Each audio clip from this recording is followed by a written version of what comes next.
Y nos vamos directo con Hugo Osorio, el mago de gobierno fácil, porque hay mucho que platicar, hay muchos datos importantísimos, que es un poco lo que estábamos platicando hace unos minutos con la doctora Indiana. Hugo, ¿cómo estás? Buen día. ¿Qué tal, Ricardo? Buen día. Justo, sí, estaba escuchando atentamente lo que platicaban con la doctora Indiana. Y bueno, ahí solo sobre eso, a agregar algo sobre los datos del CIPINA. El CIPINA está informando menos de la mitad de los contagios de COVID-19 en niños y niñas, en niños, niñas y adolescentes.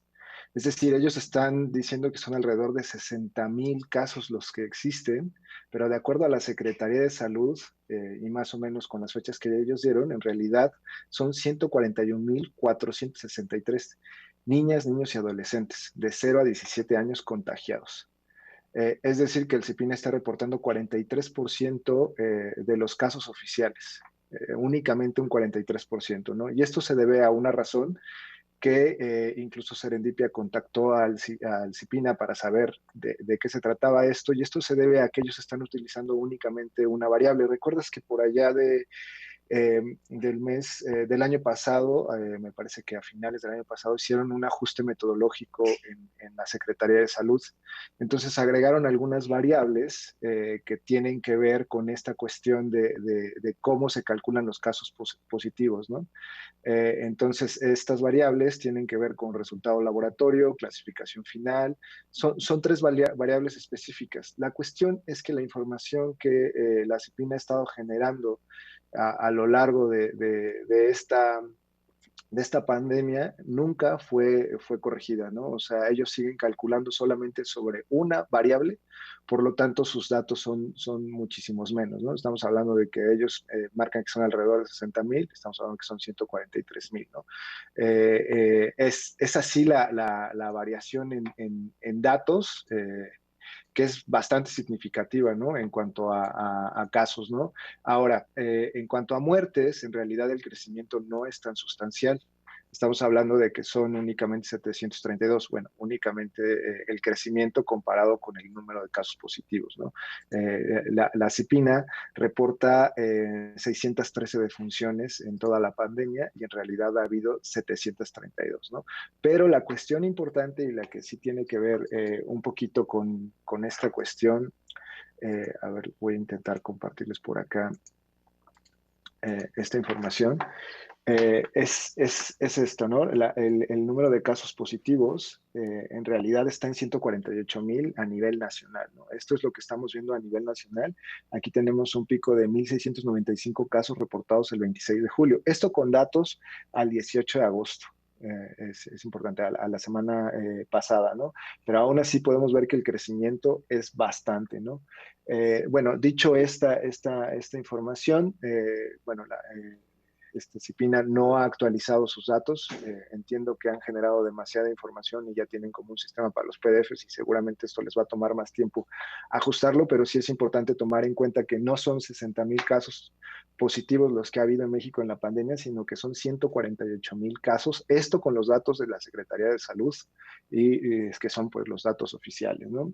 En cuanto a muertes a nivel nacional, tenemos 732 y hospitalizaciones, tenemos 7,334 hospitalizaciones, ¿no? Que ellos estaban reportando, no, me parece que por aquí no tenemos el dato de cuánto estaban reportando hospitalizaciones, pero también es bastante más alto. Pero lo que se ve en estas gráficas es evidentemente que lo que está pasando con esta tercera ola y esta variante Delta que tenemos es que los datos están aumentando muy rápido en cuanto a positivos y muertos. Y ahora, si nos vamos a ver exactamente qué está pasando por rangos de edad, en casos positivos de niños por COVID-19 en México de 0 a 17 años, podemos ver que evidentemente también vemos cómo la tercera ola se ve más marcada en todos los rangos, es decir, el crecimiento es evidente con respecto a las anteriores olas por estos rangos de edad. Estos rangos de edad son de 0 a 5 años, de 6 a 11 años y de 12 a 17 años, ¿no? En total hemos tenido 88,734 casos de COVID-19 en el rango de 12 a 17 años. 36,000 en el rango de 6 11 años y alrededor de 22,000 en el rango de 0 a 5 años, ¿no? Más o menos así están los casos. El pico en el rango de 12 a 17 años fueron 1,000 casos en un día el 26 de julio y de 6 a 11 años de 452 casos en un día el 26 de julio, ¿no? Y en el de 0 a 5 años de 241 casos el 1 de agosto. Entonces, con estos picos también podemos ver qué está pasando con la hospitalización. Aquí está interesante lo que ocurre en la gráfica, porque contrario a lo que está pasando con los casos positivos, donde vemos que evidentemente el rango de edad de 12 a 17 años es donde se acumula la mayor cantidad de positivos, en cuanto a hospitalizaciones, la mayor cantidad de casos hospitalizados ocurre en el rango de edad de 0 a 5 años con 3,613 hospitalizaciones. Sin Ahí embargo, si te coincides un poco con Indiana, ella dijo de 0 a 3 años, ¿no? Sí, sí, sí. La verdad es que ahí sí están bastante parecidos los números. Te digo, no hay mucho cambio en cuanto a hospitalizaciones y defunciones. Hay más en el caso de positivos, ¿no? Es decir, incluso la tasa de letalidad con este número de casos disminuye bastante. Creo que era un 0,9%. Baja todavía más con esta cantidad tan alta de casos positivos contra tasa de letalidad. Aquí la cuestión, y justo lo que mencionaba la doctora, es que aún no sabemos cuáles son las consecuencias y cuáles serán esto que llaman el COVID a largo plazo, ¿no? No sabemos cómo van a afectar a los niños ni cómo viene esta nueva variante, ¿no? Esa sería una de las preocupaciones a considerar. Pero si vemos, en realidad, las hospitalizaciones en este rango de edad más o menos se han mantenido en las dos curvas. Aquí se ve un crecimiento tal vez más ascendente en este caso, pero es más o menos parecido en este rango de edad, ¿no?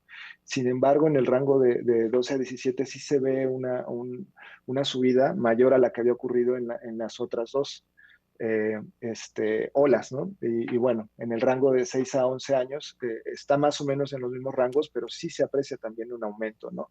Tenemos aquí un pico de 26 menores de edad de 12 a 17 años hospitalizados el 4 de agosto, que ese sería el pico que tendríamos ahí. Ahora, si nos vamos en cuanto a las defunciones de 0 a 17 años, la verdad es que tú puedes ver aquí la gráfica, se ve bastante pareja otra vez. No hay mucho cambio a pesar de las 3 olas, afortunadamente ahora. Estamos moviéndonos en rango de más o menos una media semanal de una muerte desafortunadamente a la semana en esta media móvil. Más o menos así se ha mantenido durante toda la pandemia. No se ve un crecimiento tan grave como el que tenemos aquí con los casos positivos, donde es evidente que hay un crecimiento muy rápido. Por el contrario, en las muertes se ha mantenido básicamente igual que en las anteriores 2 olas. Ahí podemos ver otra vez que el rango de 0 a 5 años presenta 397 muertes, el rango de 12 a 17, 227 y el rango de 6 a 11, 108, ¿no? Pero en realidad, si te das cuenta, la media móvil de estos en la semana es muy parecida, ¿no? 1,29, 1,23 y en el rango de 0 a, 50, de 0 a 5 años, perdón, 1,56 sí se ve bastante más alta, ¿no? Entonces, esto es un poquito lo que está pasando con estos casos, ya viéndolos a lo mejor por rango de edad, nos da un poco más de idea de lo que está ocurriendo, ¿no? Sí hay un crecimiento bastante grande en el rango de 12 a 17 años, sin embargo, bueno, aquí podemos ver que en hospitalizaciones el rango más afectado sí es el de 0 a 5 años y en tasa de letalidad también es el de 0 a 5 años, pero la verdad es que ahí los números están muy parecidos, ¿no? Ahí es una cuestión interesante lo que ocurre. Hay que tener ojo con estos casos, datos del CIPINA porque te digo, están reportando los casos y bueno, y cómo está la situación en México en cuanto a muertes. Bueno, esta curva estaba como a la mitad hace algunas semanas, ya se actualizaron los datos, sigue subiendo, al día de hoy van 253,000 defunciones. Ahí puedes ver cómo ha estado aumentando, en realidad a nivel general está aumentando, pero bueno, si nos vamos a los positivos podemos ver que esto diera la sensación de que está bajando, pero es importante recordar que vamos 2 semanas atrasadas, ¿no? Entonces, esta información habría que medirla con mayor cautela porque, bueno, si nos vamos a los detectados, podemos ver que esto sigue aumentando, ¿no? Los detectados son el día que registra la Secretaría de Salud que son casos positivos y los positivos vienen a partir de la fecha de síntomas, ¿no? Cuando ellos empezaron a presentar síntomas. Entonces, los detectados puede ser que la Secretaría de Salud los reporte el día de hoy, pero pueden haber aparecido hace 2 semanas en la base de datos. Entonces, y esto, bueno, se determina de acuerdo a las diferentes variables que ya te mencionaba, ¿no? Si se les hizo una prueba, si es que hay también una variable por asociación, si estuvieron con algunas personas, esto es sobre todo para los casos de defunción, a los cuales no se les puede determinar la prueba, si estuvieron con alguna persona que tuvo COVID y luego fallecieron por síntomas parecidos, entonces por asociación hay un comité que ahí determina que es un fallecimiento por COVID-19, ¿no? Entonces hay muchas variables ahí que se incorporaron y bueno, lo que está pasando en el último mes a nivel general en Colima podemos ver que está creciendo en tasa y también la Ciudad de México, ¿no? Eh, Puebla, la verdad es que en ese sentido, ay, no lo vi, no sé dónde me quedó Pueblita de Los Ángeles. Hasta acá, ¿no? No está tan arriba en el crecimiento de casos detectados diariamente, eh, y tampoco en las muertes, ¿no? No está en los primeros 9 lugares. En el primer lugar sigue estando Baja California Sur, que ya lleva un rato en esa posición. Después vendría Colima. Esto es importante decir que es en relación a tasa por cada 100,000 habitantes, porque en ese sentido, bueno, la Ciudad de México ha tenido 1,620 defunciones en el último mes, que solo se compara con lo que está ocurriendo en el Estado de México, que son 1,871, ¿no? Entonces, el acomodo de estas entidades viene de acuerdo a la tasa por cada 100,000, ¿no? Pero ahora, pasando a la cuestión que tiene que ver con la proporción de muertes de COVID y la cuestión de vacunas por rango de edad, eh, aquí está ocurriendo algo bastante llamativo. Eh, Este es el inicio de vacunación en mayores de 60, fue el 15 de febrero. A partir de